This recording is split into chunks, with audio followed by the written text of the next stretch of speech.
देवरानी के घर का सारा काम करती और बदले में जेठानी बचा हुआ खाना, पुराने कपड़े आदि उसको दे दिया करती थी। इसी से देवरानी का घर परिवार चल रहा था। माघ महीने में देवरानी ने तिल चौथ का व्रत किया। 5 रुपए का तिल व गुड़ लाकर तिलकुट बनाया। पूजा करके तिल चौथ की कथा सुनी और तिलकुट्टा छीके में रख दिया और सोचा कि चाँद उगने पर पहले तिलकुट्टा और उसके बाद ही कुछ खाऊंगी। कथा सुनकर वह जेठानी के यहाँ चली गई। खाना बनाकर जेठानी के बच्चों से खाना खाने को कहा तो बच्चे बोले, माँ ने व्रत किया है चाची और माँ भूखी है। जब माँ खाना खाएगी हम भी तभी खाएंगे। और जब जेठ को खाना खाने को कहा तो जेठ बोला कि मैं अकेला नहीं खाऊंगा। जब चांद निकलेगा तब सब खाएंगे, तभी मैं भी खाऊंगा। अब देवरानी जेठानी के पास जाती है और उससे अपने घर के लिए कुछ खाना मांगती है। तो जेठानी ने कहा कि अरे आज तो किसी ने अभी तक खाना नहीं खाया, तुम्हें कैसे दूं? तुम सुबह आना और जो बचा हुआ खाना रहेगा सुबह ले जाना। प्रिय भक्तगण, देवरानी के घर पति बच्चे सब आस लगाए बैठे थे कि आज तो त्योहार है, इसलिए कुछ पकवान आदि खाने को मिलेंगे। परंतु बच्चों को जब पता चला कि आज तो रोटी भी नहीं मिलेगी तो बच्चे जोर जोर से रोने लगे। क्या करते बेचारे, बहुत भूखे थे।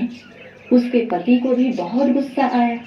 कहने लगा कि दिन रात काम करके भी 2 रोटी नहीं ला सकती हो, काम क्यों करती हो? पति ने गुस्से में आकर पत्नी को कपड़े धोने के धोबना हाथ से छूट गया तो पाटे से मारा। बेचारी गणेश जी को याद करती हुई रोते रोते पानी पीकर सो गई। उसी दिन गणेश जी देवरानी के सपने में आए और कहने लगे, धोबने मारी पाटे मारी, सो रही है या जाग रही है? वह बोली, कुछ सो रही हूँ महाराज, कुछ जाग रही हूँ।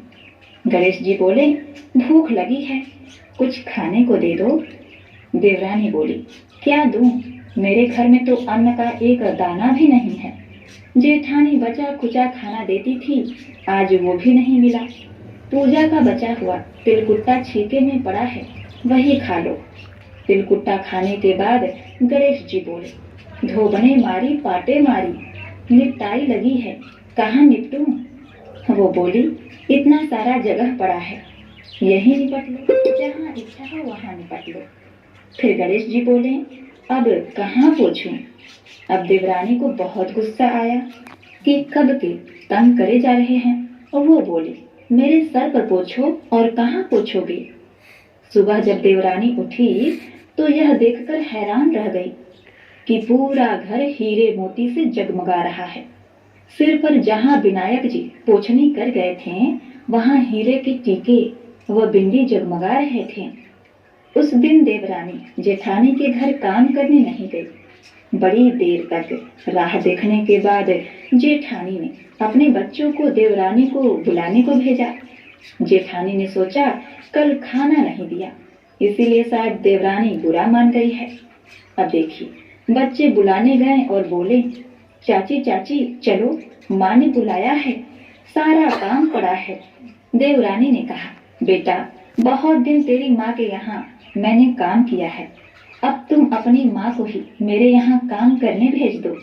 बच्चों ने जाकर माँ को बताया कि माँ माँ, चाची का तो पूरा घर हीरे मोतियों से जगमगा रहा है।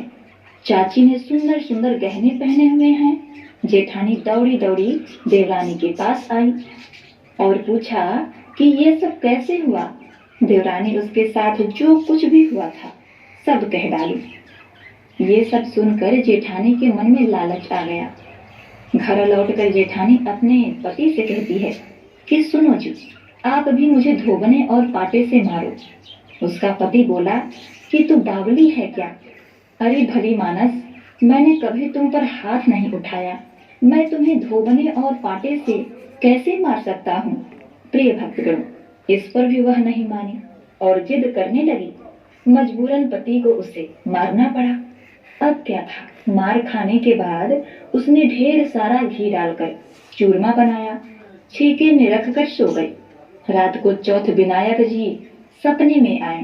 कहने लगे, भूख लगी है, क्या खाऊं? जेठानी ने कहा, हे गणेश जी महाराज, मेरी देवरानी के यहाँ तो आपने सूखा रूखा तिलकुट्टा खाया था। मैंने तो घी डालकर चूरमा बनाया है, आपके लिए छीके में रखा है और फल मेवे भी रखे हैं, जो चाहे खा लीजिए।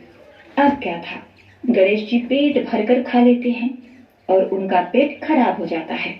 गणेश जी बोले, अब निपटने कहाँ जाऊं? जेठानी बोली, देवरानी के यहाँ तो टूटी फूटी झोपड़ी थी, मेरे यहाँ तो कंचन के महल हैं, जहाँ चाहो निपट लो। फिर गणेश जी ने पूछा, अच्छा अब कहाँ पोछूं? जेठानी बोली, मेरे ललाट पर बड़ी सी बिंदी लगाकर पोछ लो। देवरानी के बाल तो बहुत गंदे थे, मैंने अपने बाल में चमेली के तेल लगाए हैं, मेरे बाल में ही पोछ लो।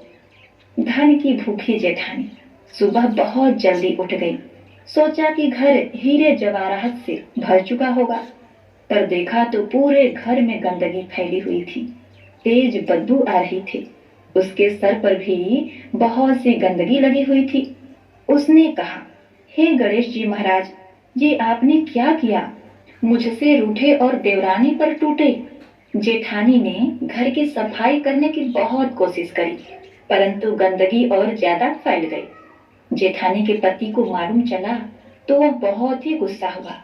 बोला, तेरे पास इतना सब कुछ था, फिर भी तेरा मन नहीं भरा, तू कितनी लालची है। परेशान होकर विनायक जी महाराज के पास मदद के लिए विनती करने लगी। विनायक जी ने कहा, देवरानी से जलन के कारण तूने जो किया था वह उसी का फल है। अब तू अपने धन में से आधा उसे देगी, तभी यह सब साफ होगा। उसने आधा धन बांट दिया, किंतु मोहरों की एक हांडी चूल्हे के नीचे गाड़ दी। उसने सोचा कि किसी को पता नहीं चलेगा और उसने उस धन को नहीं बांटा।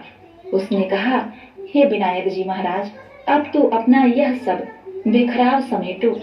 वो बोले, पहले चूल्हे के नीचे गाड़ी हुई मोहरों की हांडी निकालो और ताखे पे रखी हुई 2 सुइयां उतारो। इस प्रकार विनायक जी ने सुई जैसी छोटी चीज का भी बंटवारा कराकर अपनी माया समेट ली। हे गणेश जी महाराज, जैसे आपने देवरानी पर कृपा करी, वैसे सब पर करना। कहानी